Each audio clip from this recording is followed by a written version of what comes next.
A paz do Senhor, meus irmãos, sejam bem-vindos a mais uma aula da nossa querida Escola Bíblica Dominical. E com a graça de Deus, meus amados, estamos iniciando o terceiro trimestre do ano, aqui na classe dos jovens, né? O tema da lição deste terceiro trimestre, meus queridos, é vigilância, justiça e o culto a Deus. Um chamado para a igreja nos escritos dos profetas menores. O comentarista das lições, queridos, é o pastor Israel Trota. Ele é servo do Senhor na Assembleia de Deus em Bom Sucesso, no Rio de Janeiro. É mestre em teologia sistemática pastoral pela PUC do Rio de Janeiro. Também é capelão da Marinha do Brasil. Então, nesse trimestre, estudaremos aí 13 lições a respeito dos profetas menores. Grandes mensagens em pequenos textos. Embora a mensagem dos profetas menores tenha sido aí escrita em um tempo distinto do nosso, em outro contexto cultural e social, os livros que vamos estudar trarão valiosas aplicações para a nossa vida pessoal e familiar. Temos a certeza de que, mediante o estudo sistemático dos livros dos profetas menores, você aprenderá princípios espirituais e morais que vão aí enriquecer a nossa vida, trazendo ânimo e forças para viver segundo a palavra de Deus, que é a nossa maior profecia. Então, meus queridos, eu desejo que você cresça no conhecimento de Deus e viva em nosso tempo, em nossa sociedade, como sal e como luz para este mundo que está cada dia mais se afundando em trevas. O tema que vamos estudar hoje, meus amados, a lição de número 1, que tem como data 4 de julho de 2021, tem como título Profetas Menores, Grandes Mensagens em Pequenos Livros. O texto do dia da lição, queridos, se encontra na segunda carta do apóstolo Pedro, capítulo 1, versículo 21, que diz assim: Porque a profecia nunca foi produzida por vontade de homem algum, mas os homens santos de Deus falaram inspirados pelo Espírito Santo. A síntese da lição, meus amados, destaca que os profetas eram homens piedosos. Em épocas de crise e corrupção generalizada, eles foram o recurso emergencial de Deus para despertar o seu povo. Lá em Hebreus, queridos, capítulo 1, versículo 1 e 2, está escrito: Havendo Deus outrora falado muitas vezes e de muitas maneiras aos pais, pelos profetas, nestes últimos dias nos falou pelo Filho. A carta aos Hebreus continua mostrando a supremacia de Cristo e a sua obra redentora. Isso quer dizer, queridos, que os profetas do Antigo Testamento são antiquados e obsoletos, então? De jeito nenhum. Mas na prática, se não na teoria, a maioria dos crentes acha que sim. Tem muita gente que não gosta de estudar o Antigo Testamento, principalmente a respeito dos profetas. Acha que é um assunto ultrapassado, que não tem nada a ver com os nossos dias, pois nós vivemos na graça, não é verdade? A dispensação da graça, a dispensação da igreja. Mas o autor da carta aos Hebreus, ele ficaria então horrorizado, com esta ignorância do povo com relação ao Antigo Testamento. Muitas vezes ele faz referência aos profetas, a carta aos Hebreus, para mostrar como que suas palavras fortalecem a nossa compreensão da pessoa e da obra de Cristo. Como crentes, meus amados, afirmamos aceitar a Bíblia toda como a palavra inspirada de Deus. Mas o Antigo Testamento, que é quase 80% da Bíblia Sagrada, é muito negligenciado. A maioria dos sermões pregados se baseia quase que exclusivamente no Novo Testamento, com alguma referência aos Salmos. Não há dúvida de que a parte mais negligenciada do menos conhecido Antigo Testamento são os profetas menores. Muitos crentes não têm a mínima ideia a respeito aí do conteúdo dos profetas menores e da sua relevância para os dias de hoje. De fato, veremos que, apesar aí de todo o progresso na tecnologia moderna, o mundo dos profetas não é tão diferente em o mundo que vivemos.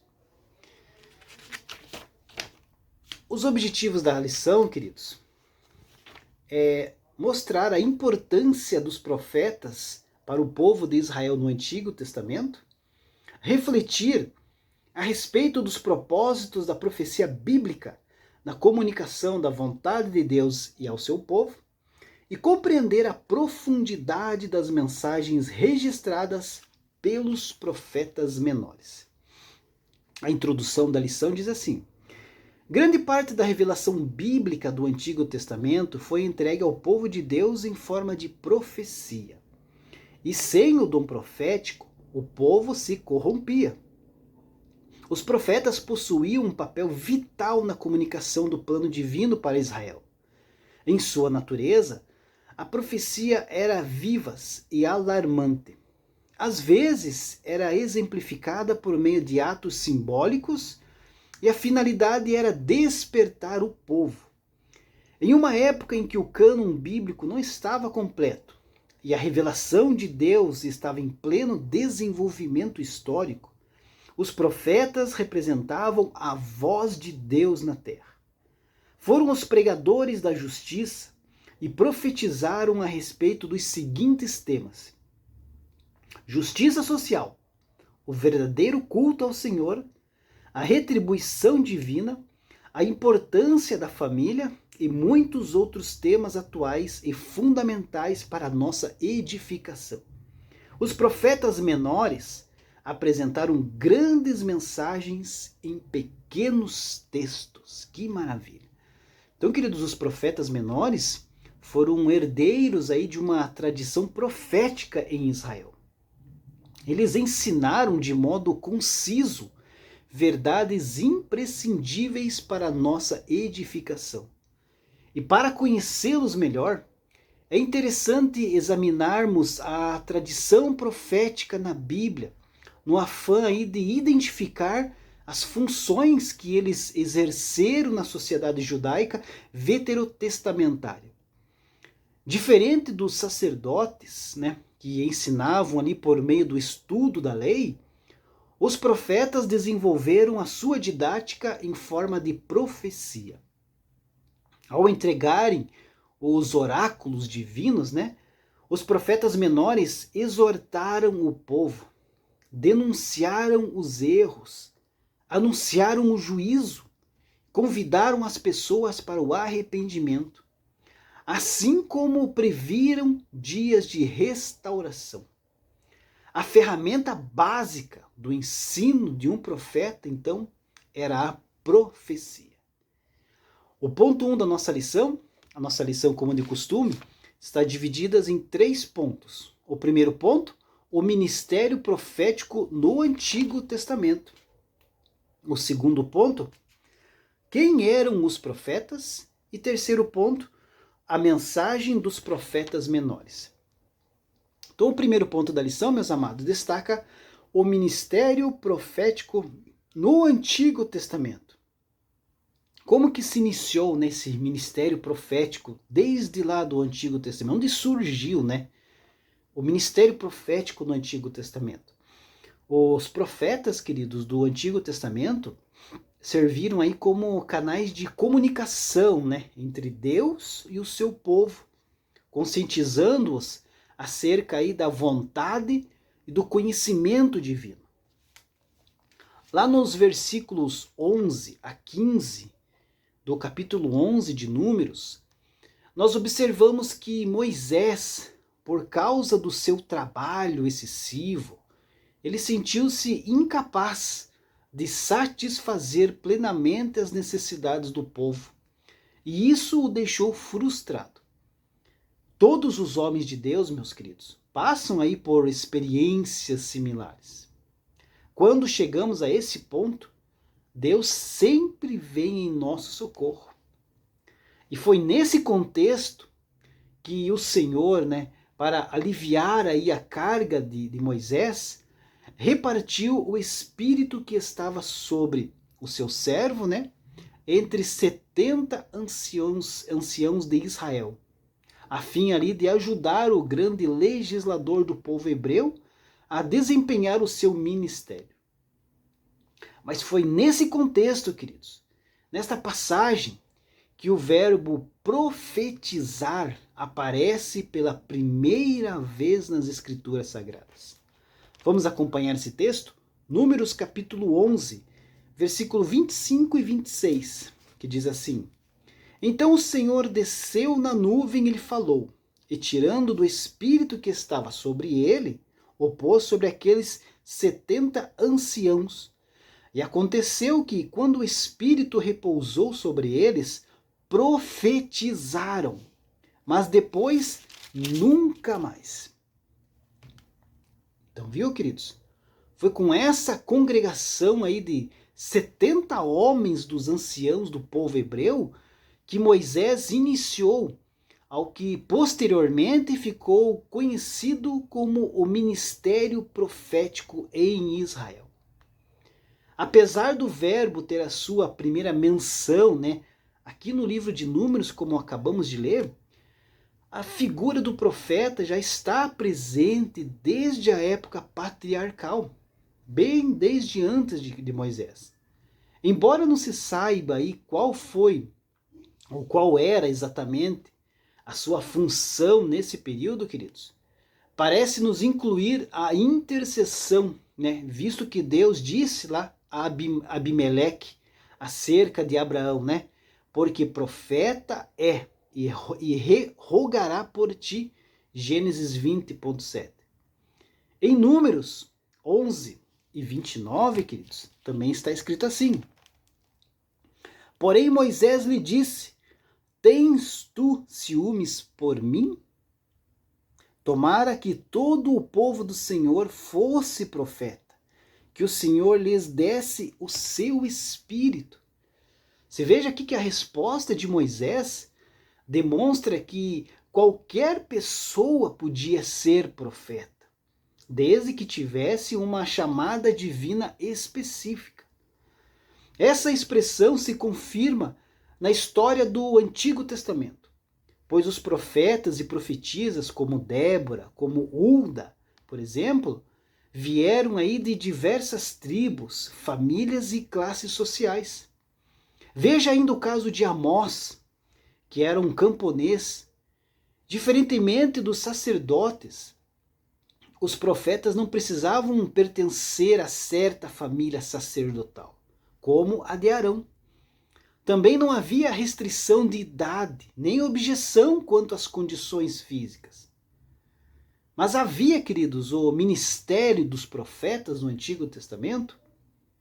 Há quem negue a existência da escola e do ministério dos profetas como instituição em Israel nos tempos do Antigo Testamento.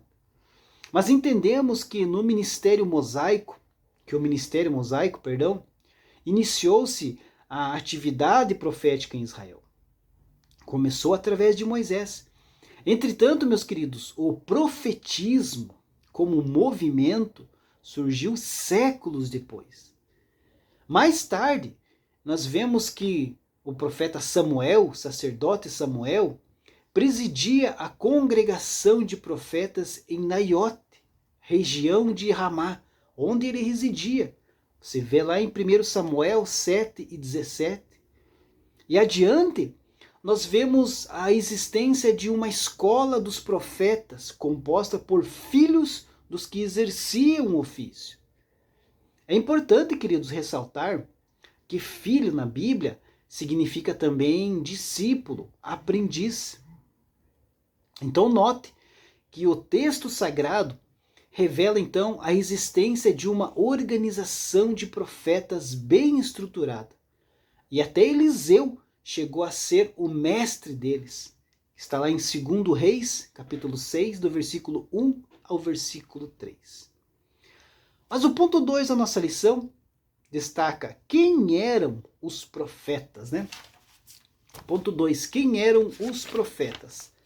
Então a palavra hebraica, queridos, usada aí no Antigo Testamento, né, para profeta é nabi. A sua etimologia, queridos, é incerta, mas o verdadeiro significado é possível pelo uso nas Escrituras. O diálogo entre Deus e Moisés, lá em Êxodo capítulo 4, do versículo 14 ao 16, esclarece aí o sentido do termo, o qual é falar em nome de Deus. Por conseguinte, é ser então um porta-voz, um embaixador de Deus. Deus sabe todas as coisas, conhece o fim desde o princípio. O seu conhecimento é absoluto e perfeito em tudo. Portanto, quem fala em seu nome anuncia o futuro como se fosse presente. Isso explica, queridos, o estreito vínculo de profetizar com prever o futuro e ainda revelar algo impossível de saber através de recursos humanos, ações possibilitadas apenas pelo nosso Deus. Mas tanto o substantivo profeta como o verbo profetizar tem amplo significado no Antigo Testamento e em nossos dias. O termo falso profeta, né, aparece na versão grega dos 70, que é conhecida como Septuaginta, e também no Novo Testamento. Porém, queridos, não existe nas escrituras hebraicas. Assim, o termo aplica-se também a adivinhos, falsos profetas e profetas das divindades pagãs das nações vizinhas de Israel, sendo identificados como tais pelo seu contexto. Mas existem também outras expressões correlatas com o do profeta. Vidente, por exemplo, possui aí 2 termos hebraicos que o identificam nas escrituras e ambos apresentam 2 sentidos. Ver aí com os olhos físicos e ver introspectivamente, ou seja, ver com o espírito. Por isso, queridos, que o profeta é chamado também de o homem de espírito. E houve ali um período na história profética de Israel em que os profetas eram identificados simplesmente como videntes.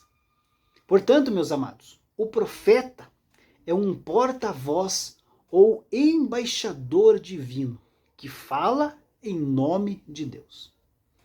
O ponto 3 aqui da nossa lição, a mensagem dos profetas menores, que é o tema da nossa lição desse trimestre, os profetas menores. Os profetas do Antigo Testamento, eles são ali categorizados em clássicos, né, ou profetas escritores, e também os conhecidos também como profetas não escritores ou orais. Tem essas 2 classes. Esses últimos aí, não escritores ou orais, são também chamados de não literários, os quais não escreveram os seus oráculos, né, como Samuel, o profeta Elias, o profeta Eliseu. Os profetas clássicos são também chamados de literários, os quais ali escreveram as suas profecias, como Isaías, Jeremias, Ezequiel, dentre os outros. Trata-se então de uma classificação simplesmente didática, né? E eles são divididos em 2 grupos: profetas maiores e profetas menores. Ambos os grupos desempenharam aí o mesmo ofício, mas em épocas diferentes. Todos eles falaram em nome do Deus de Israel. As Escrituras empregam a mesma expressão, né, para ambos os grupos. Veio a palavra do Senhor a fulano. Ou fraseologia similar, né? Todos esses profetas usavam a chancela aí de autoridade divina. Eles diziam, assim diz o Senhor. Todos esses profetas tinham essas frases, esse jeito de falar. Então os profetas, né, os chamados profetas menores, né, que eram Oséias, Joel, Amós, Obadias, Jonas, Miqueias, Naum, Abacuque, Sofonias, Ageu, Zacarias e Malaquias. Eles viveram em um período de tempo que vai aí do século VIII a.C. ao século V a.C. Entretanto, a sua mensagem é ainda atual e pungente, pois para os nossos dias, né? Pois traz aí princípios e advertências voltadas para questões sociais, políticas, familiares e espirituais, que se aplicam à realidade de crentes de todas as épocas, além aí de conterem revelações escatológicas, sobretudo relacionadas ao futuro de Israel, que ainda irão se cumprir, né? E muitas profecias aí relativas à primeira vinda de Cristo, que já se cumpriram, né? E são atestadas aí nos evangelhos de Cristo. Os profetas menores, eles são assim chamados, queridos, não porque os seus ministérios tenham tido menos importância em relação aos dos chamados profetas menores, como Isaías, Jeremias, Ezequiel e Daniel.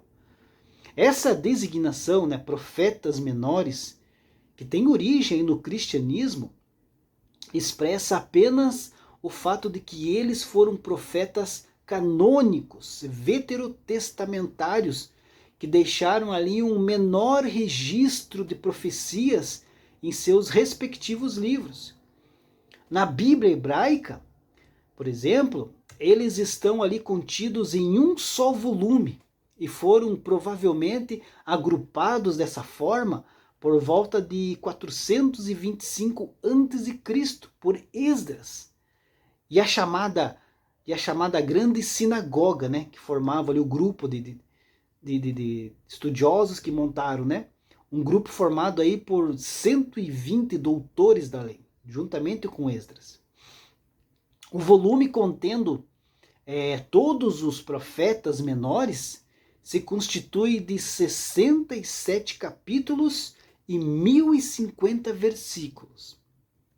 Este volume, queridos, é menor do que o livro do profeta Isaías, que tem 66 capítulos e 1202 versículos. É menor também do que o livro do profeta Jeremias, que tem 52 capítulos e 1364 versículos. E menor também que o livro do profeta Ezequiel, que tem 48 capítulos e 1273 versículos. No entanto, meus queridos, não se deve pensar que a extensão de sua obra,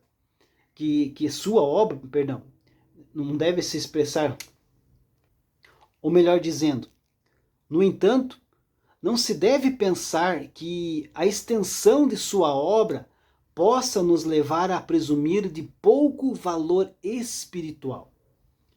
Se tivermos aí sensibilidade e soubermos ouvir o que o Espírito Santo nos ensina através deles, a nossa vida, queridos, será grandemente enriquecida. Na literatura judaica, esses livros eram chamados de os 12, ou os 12 profetas, pelo menos desde 132 a.C. Outras pessoas datam aí com o ano de 190 a.C., época provável da produção do livro apócrifo do Eclesiástico, né? Que foi escrito por Jesus ben Sirac, que é o primeiro registro conhecido dessa designação, né? Como está escrito lá em Eclesiástico, capítulo 49, versículo 12, diz assim: Quanto aos 12 profetas, refloresceram os seus ossos em seus túmulos, pois fortaleceram Jacó e redimiram-se da servidão por uma fé corajosa. Ele está citando aqui os 12 profetas menores. Mas quanto à designação cristã, profetas menores, ela surgiu na Igreja Latina, segundo afirma Agostinho, bispo de Hipona, em sua obra A Cidade de Deus. Então, bem depois, muitos anos depois, que surgiu aí a expressão profetas menores.